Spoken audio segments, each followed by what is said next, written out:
नमस्कार, capital TV देख रहे हैं आप। मैं हूं आपके साथ हर्ष भारद्वाज। ब्रेकिंग न्यूज इस वक्त आपको उत्तर प्रदेश से बताते हैं, जहां पर सपा सांसद जियाउर रहमान बर्क मुश्किलों में फंसते हुए नजर आ रहे हैं, क्योंकि कहा जा रहा है कि अब उनके घर पर बुलडोजर चल सकता है। 18 मार्च की तारीख जा चुकी है और आपको बता दें कि 18 मार्च की तारीख वो आखिरी तारीख थी जब बताना था कि जियाउर रहमान बर्क का जो घर है आखिर उसका वो किस तरीके से बनाया जा रहा है, क्या उसका कोई नक्शा है या फिर उनका घर उनके नाम पर है या फिर नहीं। लेकिन सपा सांसद जियाउर रहमान बर्क की तरफ से कोई भी जवाब नहीं दिया गया है एसडीएम को, और अब एसडीएम की तरफ से एक कमेटी गठित की गई है जो इसकी जांच करेगी कि क्या सपा सांसद जियाउर रहमान बर्क सच बोल रहे हैं या फिर झूठ बोल रहे हैं। यह कहा जा रहा है कि कमेटी पूरी तरीके से इसको परखेगी, उनके घर की जांच करेगी, जिसके बाद 22 मार्च को उसकी रिपोर्ट सौंपी जाएगी। एसडीएम को जब रिपोर्ट सौंपी जाएगी तो यह कहा जा रहा है कि उसके बाद सपा सांसद जियाउर रहमान बर्क के घर पर बुलडोजर चल सकता है। हालांकि यह कहा जा रहा है कि पीला पंजा 23 तारीख को ही चलेगा, लेकिन 22 मार्च को आखिर क्या रिपोर्ट सौंप दी जाती है, सुबह या शाम कब तक ये रिपोर्ट पेश की जाएगी, और जब एसडीएम के पास रिपोर्ट आ जाएगी तो पीला पंजा सपा सांसद जियाउर रहमान बर्क के घर पर चलना तय माना जा रहा है। आपको बता दें कि संभल के अंदर जो पुश्तैनी घर है उसका निर्माण दरअसल सपा सांसद की तरफ से किया जा रहा है, और ये कहा जा रहा है जब उनसे उसके सबूत मांगे गए थे कि क्या ये मकान उनके नाम पर है तो उसका सबूत वो नहीं दे पाए हैं, जिसके बाद उन पर जुर्माना भी ठोका गया है। और अब ये कहा जा रहा है कि उनके घर पर पीला पंजा चलना तय माना जा रहा है। हालांकि अगर बात करें एसडीएम की तो एसडीएम का बयान भी इस मामले में सामने आ चुका है। एसडीएम की तरफ से कहा गया है कि फरवरी से लेकर हर एक हफ्ते बाद उन्हें तारीख दी जाती रही और लेकिन उनका जवाब नहीं आया है, और अब 18 मार्च की आखिरी तारीख थी लेकिन वो भी निकल गई है। आज 19 मार्च है और 19 मार्च को कमेटी का गठन किया गया है, और ये कहा गया है कि जो कमेटी है वो जांच करेगी, जाकर ये पता लगाएगी, और 22 तारीख को जब अपनी रिपोर्ट सौंप देगी तो वहां पर बुलडोजर चलेगा। प्रशासन की तरफ से अहम कदम उठाया जाएगा और प्रशासन सख्त से सख्त कार्रवाई करेगी। हालांकि अगर हम बात करें इस मामले में सपा सांसद जियाउर रहमान बर्क के बयान की, तो उनका बयान इस मामले में पहले सामने आ चुका है और उनकी तरफ से कहा गया है कि ये बीजेपी रंजिश की वजह से कर रही है। हालांकि उनका पुश्तैनी मकान आज का नहीं है, कई सालों पुराना है, जिस पर वो घर बनवा रहे हैं, जिसका वो विनिर्माण कर रहे हैं, लेकिन बीजेपी से इसको दिक्कत हो रही है क्योंकि संभल के अंदर मुसलमानों को प्रताड़ित करने का काम बीजेपी की तरफ से किया जा रहा है। ये सपा सांसद जियाउर रहमान बर्क की तरफ से क्या कहा गया था, क्योंकि हमने देखा कि संभल में किस तरीके से 24 नवंबर 2024 को हिंसा भड़की थी, दंगे हुए थे, और उसके बाद से सपा सांसद जियाउर रहमान बर्क मैदान में आ गए हैं और जियाउर रहमान बर्क की तरफ से लगातार बीजेपी पर कटाक्ष किया जा रहा है। उनकी तरफ से कहा जा रहा है कि मुसलमानों को प्रताड़ित करने की कोशिश की जा रही है और कहीं ना कहीं हिंदुओं और मुस्लिम समुदाय के बीच खाई पैदा करने की कोशिश बीजेपी कर रही है। यह सपा सांसद जियाउर रहमान बर्क की तरफ से कहा गया है। हालांकि बर्क यहीं तक सीमित नहीं रहे हैं, बर्क की तरफ से सीधे सीएम योगी आदित्यनाथ को निशाने पर लिया गया है, उन पर कटाक्ष किया गया है और यह कहा गया है कि सीएम योगी आदित्यनाथ जिस हिंदुत्व के एजेंडे पर चल रहे हैं वो कहीं ना कहीं मुस्लिमों के लिए खतरा है। हालांकि समाजवादी पार्टी कभी भी इस एजेंडे पर नहीं चली। समाजवादी पार्टी ने सौहार्द के साथ काम किया, आपसी भाईचारे के साथ काम किया, लेकिन ऐसा सीएम योगी आदित्यनाथ नहीं कर रहे हैं और सीएम योगी आदित्यनाथ मुस्लिमों को टारगेट करने की कोशिश कर रहे हैं। लेकिन आपको बता दें कि यह बयान आखिर क्यों सपा सांसद जियाउर रहमान बर्क की तरफ से आया, क्योंकि जब हमने देखा कि 24 नवंबर 2024 को दंगे हुए, संभल के अंदर जब सर्वे की टीम पहुंची थी, हालांकि एक सर्वे सही तरीके से हो गया था, दूसरे सर्वे हुआ तो कुछ लोगों ने भड़काने की कोशिश की लोगों को, मुस्लिम समुदाय के। हालांकि उसमें सपा सांसद जियाउर रहमान बर्क का भी नाम शामिल था। जब हमने देखा कि एक व्हाट्सएप ग्रुप था और ग्रुप के जरिए भी कहीं ना कहीं लोगों को भड़काने की कोशिश की गई कि आपकी शाही जामा मस्जिद के खिलाफ कुछ ऐसी कार्रवाई हो रही है जो कि नहीं होनी चाहिए। उसके बाद लोग बाहर निकल आए और हमने देखा कि किस तरीके से सर्वे के दौरान पत्थर फेंके गए और हिंसा की तस्वीरें कहीं ना कहीं सामने आई, जिसका जिम्मेदार कहीं ना कहीं सपा सांसद जियाउर रहमान बर्क को भी माना जा रहा है। हालांकि जांच पड़ताल का विषय है, जांच पड़ताल आगे बढ़ रही है, मामला कोर्ट के अंदर है और हम देख रहे हैं कि किस तरीके से हिंसा मामला, जो दंगा मामला है संभल का सर्वे के दौरान जो हुआ था, वो अभी कोर्ट के अंदर है।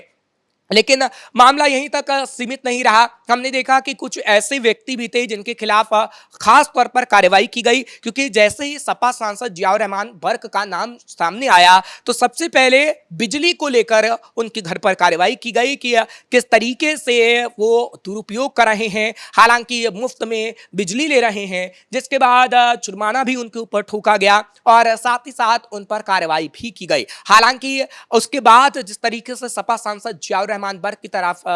से जो बातें सामने आई हैं, हमने देखा है वो बौखलाहट के तौर पर है और कहीं ना कहीं वो बौखलाए हुए नजर आ रहे हैं और तभी से ऊल जलूल बयान दे रहे हैं। हालांकि अगर हम बात करें एसडीएम की, तो एसडीएम की तरफ से साफ कहा गया है कि पहले बिजली चोरी का मामला और अब जो घर का मामला है उसमें एक तरीके से जांच की जा रही है, क्योंकि कहीं ना कहीं सपा सांसद जियाउर रहमान बर्क उसमें फंसते हुए नजर आ रहे हैं, क्योंकि कहीं ना कहीं उसके सबूत पेश नहीं किए जा रहे हैं। हमने देखा था जब 2 फरवरी थी, उसके बाद 8 फरवरी आई, उसकी तारीख भी कहीं ना कहीं सपा सांसद जियाउर रहमान बर्क को दी गई थी और ये कहा गया था कि वो आए और उसके सबूत दें, साक्ष्य दें। हालांकि उनकी तरफ से बयान सामने आया था कि मैं गलत नहीं हूं, मेरे पास पूरे सबूत हैं, साक्ष्य है और वो मैं एसडीएम के सामने पेश करूंगा, लेकिन ऐसा हुआ नहीं। वंदना मिश्रा एसडीएम की तरफ से ये कहा गया था कि हमारे पास सबूत आएंगे तो हम क्लेरिफाई कर देंगे और अगर उनके पास नक्शा है तो आराम से उस मकान को बना सकते हैं, लेकिन ऐसा हुआ नहीं और अब तक वो कोई सबूत नहीं दे पाए हैं। अगर सपा सांसद जियाउर रहमान बर्क ये कह रहे हैं कि वो सही तरीके से मकान बना रहे हैं, उनके सबूत हैं, उनके नाम अगर वो घर है या फिर नक्शा पास करवाया गया उसके बाद मकान बनाया गया, तो उसके सबूत जाहिर तौर पर वो दे सकते हैं प्रशासन को, उसके बाद मकान का निर्माण करवा सकते हैं, लेकिन ऐसा नहीं हो रहा है और इसलिए कहा जा रहा है कि सपा सांसद जियाउर रहमान बर्क झूठ बोल रहे हैं। क्योंकि अगर आपके पास सबूत है तो आपको दिखाने चाहिए, प्रशासन के पास सबूत होंगे तो कोई कार्रवाई नहीं करेगा, लेकिन अगर आपके पास कोई सबूत नहीं है तो कहीं ना कहीं आप झूठे साबित होते हैं, जो जियाउर रहमान बर्क साबित हो रहे हैं। हालांकि अगर हम बात करें उनके घर की, तो उनके घर का कहीं ना कहीं उस मामले में कोई सबूत नहीं मिले हैं, तो ये कहा जा रहा है कि बुलडोजर तो चलेगा ही, लेकिन कोर्ट की तरफ से भी कार्रवाई की जा सकती है, मामला और आगे बढ़ सकता है। क्योंकि अगर बात करें आदेशों की, तो ये कहा गया है कि कोई भी अगर मकान बनवाता है तो उसका नक्शा पास करवाना पड़ता है और नक्शा पास करके ही वो घर बनता है, जो कि एक रूल रेगुलेशन के तहत होता है, लेकिन सपा सांसद जियाउर रहमान बर्क की तरफ से नहीं किया गया। हालांकि कोई आम व्यक्ति भी ऐसा करता है, लेकिन वो सांसद हैं, लेकिन सांसद के तौर पर भी उन्होंने ऐसा नहीं किया है। हालांकि बात अवैध अतिक्रमण की भी कई बार सामने आ चुकी है कि सपा सांसद जियाउर रहमान बर्क की तरफ से संभल में अवैध अतिक्रमण भी कई जगहों पर किया गया है। हालांकि ये जांच का विषय है और इस वक्त जांच चल रही है सपा सांसद जियाउर रहमान बर्क के खिलाफ। हालांकि पिछले दिनों जब हमने देखा था कि दिल्ली के अंदर संसद चल रही थी, तो उनका बयान इस मामले को लेकर भी सामने आया था और उनकी तरफ से कहा गया था कि संभल में दंगा भड़काने की कोशिश बीजेपी की तरफ से की गई, संभल में जानबूझकर बिजली मामले में मुझे फंसाया गया और अब मेरे घर मामले में मुझे फंसाया जा रहा है, क्योंकि मेरे पास पुख्ता सबूत है, तमाम सबूत हैं जो कि प्रशासन के पास जाएंगे, जब समय होगा तो वो प्रशासन के पास पहुंच जाएंगे। लेकिन सवाल ये है कि वो समय कब आएगा, क्योंकि समय फरवरी से लेकर मार्च तक का हो गया है, 2 महीने हो चुके हैं और 2 महीने के अंदर जियाउर रहमान बर्क की तरफ से कोई सबूत पेश नहीं किया गया है और इसीलिए सवाल उठता है कि जब आप 2 महीने से कोई सबूत नहीं दे रहे हैं तो आप झूठ बोल रहे हैं। बार बार मीडिया उनसे सवाल कर रहा है, क्योंकि जब भी मीडिया जियाउर रहमान बर्क के पास जाता है तो कहीं ना कहीं उनसे सवाल इस मसले को लेकर जरूर पूछता है, चाहे फिर बिजली चोरी मामले को लेकर हो या फिर घर मामले को लेकर हो या फिर संभल मामले को लेकर हो। क्योंकि हमने देखा है शाही जामा मस्जिद को लेकर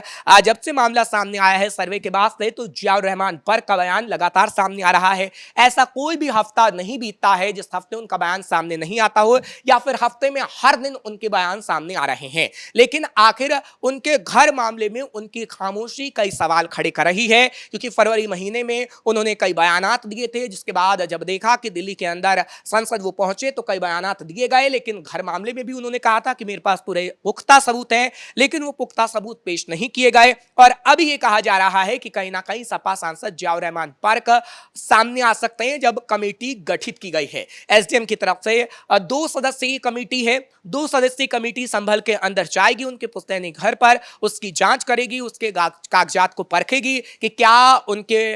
जो